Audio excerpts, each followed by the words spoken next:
What is up, guys? Welcome back to my channel. It's Marissa here. I cannot believe that it is already 2022. We are going to be talking about One of Us is Lying by Karen M. McManus. I got that right. So, who wants to tell her that she did not get that right because she is holding the wrong book? As you all know, this book came out in 2017, so it's been out for a while, but Peacock just released a TV show based on the novel. So what are we doing today, you might ask? We are discussing that series. As we all know, it can be a little worrisome when TV producers and creators take your books and turn them into movies and TV shows. So we're going to talk about the main differences. Okay, I'm just going to read through my notes really quick. And so first things first, we're going to start with the small details because we're going to lead up to the biggest plot twist of the TV series. First, how they get detention is slightly different in the show than in the book. So in the book, all 5 characters are planted with a cell phone that is not theirs, and they get caught by one of the teachers, Mr. Avery. He has a strict no cell phone policy, so when they are caught with these phones, he gives them detention.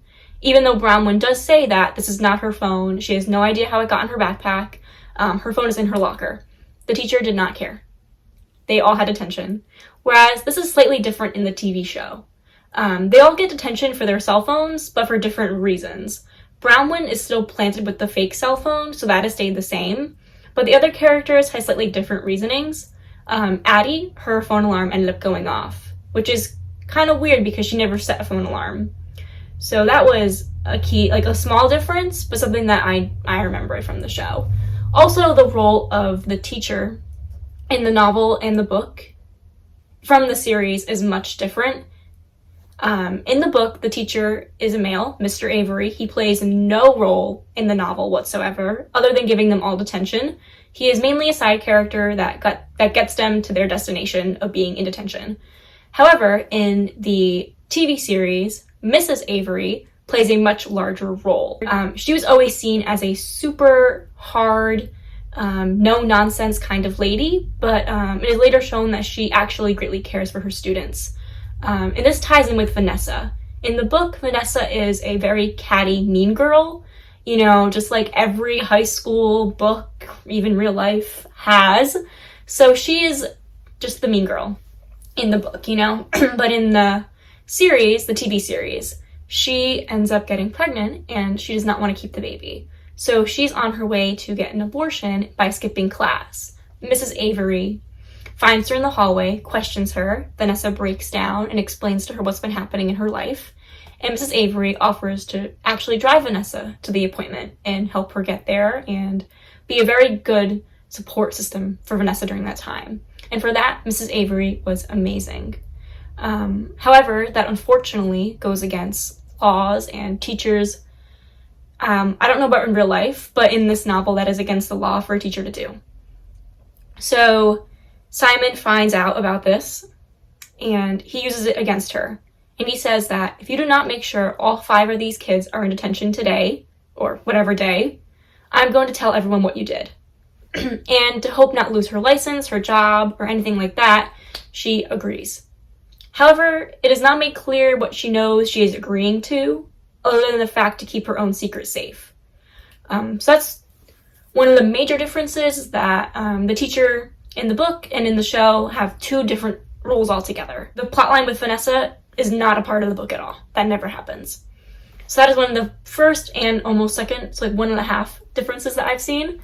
So let's move on to the next one. All right, so next, what I thought was very interesting was that they made Maeve romantically involved with both Simon and Janae, which I did not see coming, which it does make sense though, you know.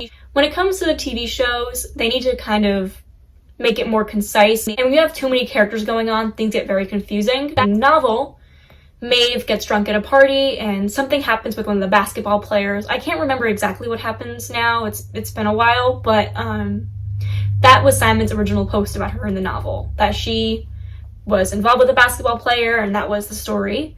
And that is why Brownwyn originally threatened Simon. But in the TV series, Simon and Maeve were romantically involved, and Maeve had been sexting Simon, and Bronwyn found out about it, and that is why she threatened him. However, side note, Simon was a kind of a bad friend for going after Maeve when he knew that Janae liked her, which I think is really crappy of Simon. Like, I feel bad for Simon that he felt so alone and isolated, but he also was not very kind. So next, leading off of Janae in the novel knew all about Simon's plan. She was against it. She wanted him to stop going so hardcore with about that. She wanted it to end. She thought he had done his time with it and it was time to let it go and like everything like that.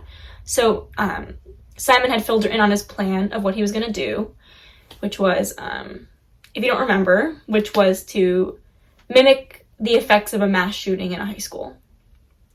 He really was looking, that was his dream. He wanted to make people remember him. He wanted to create this awe, and he just wanted a big, like a big last hurrah. And Janae knew that in the novel, but she was against it. She said, no, Simon, that is ridiculous. Please do not do that. And since she wouldn't help him, he turned to Jake. And Jake was someone that no one quite expected because they were no longer friends, him and Simon, since they were young. So he was the perfect candidate. Janae wanted to go against it, but Jake had recorded and edited one of their conversations to make Janae seem equally as guilty as him. So she felt that she could not go to the police because he had dirt on her. Even though it was edited and fake, she was scared that she would get in trouble, so she did not say anything. However, in the TV series, Janae had no idea about any of this. She was the one who posted originally, but then she got locked out of the account by Jake. But that was two differences where Janae knew and then she didn't know. Next, we have that Chris was more of a minor character in the books. He really only comes in at the end when he makes the connection that Simon may have killed himself. That didn't really happen in the TV series. They bring Chris in right off the get-go, and it is known that Keely is in on the secret. She knows that Cooper is gay, and she is willing to help him because she also wants her ex-boyfriend to leave her alone, so she sees it as a win-win.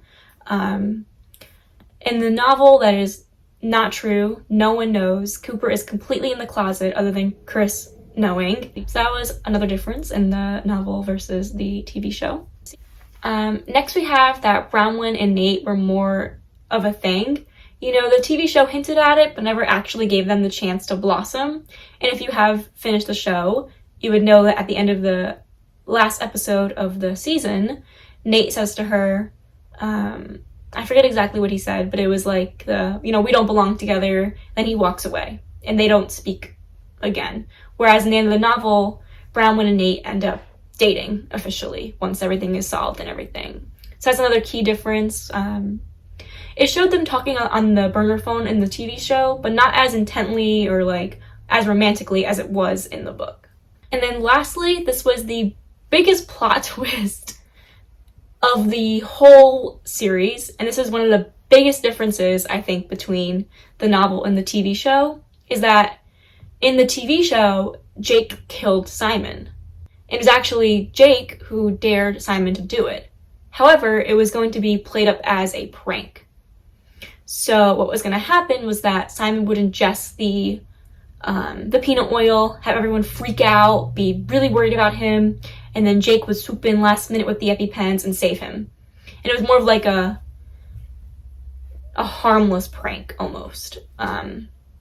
However, Simon let it slip that he had been recording Jake and his conversations, and Jake got nervous and was scared that he would get in trouble for this. So instead of swooping in last minute and saving Simon, Jake hid all the EpiPens and let Simon die. It really seemed like it was more of Jake's plan in the TV show than more of him being an accomplice. Whereas in the novel, Simon was the ringleader. He was directing everybody. He told you what to do.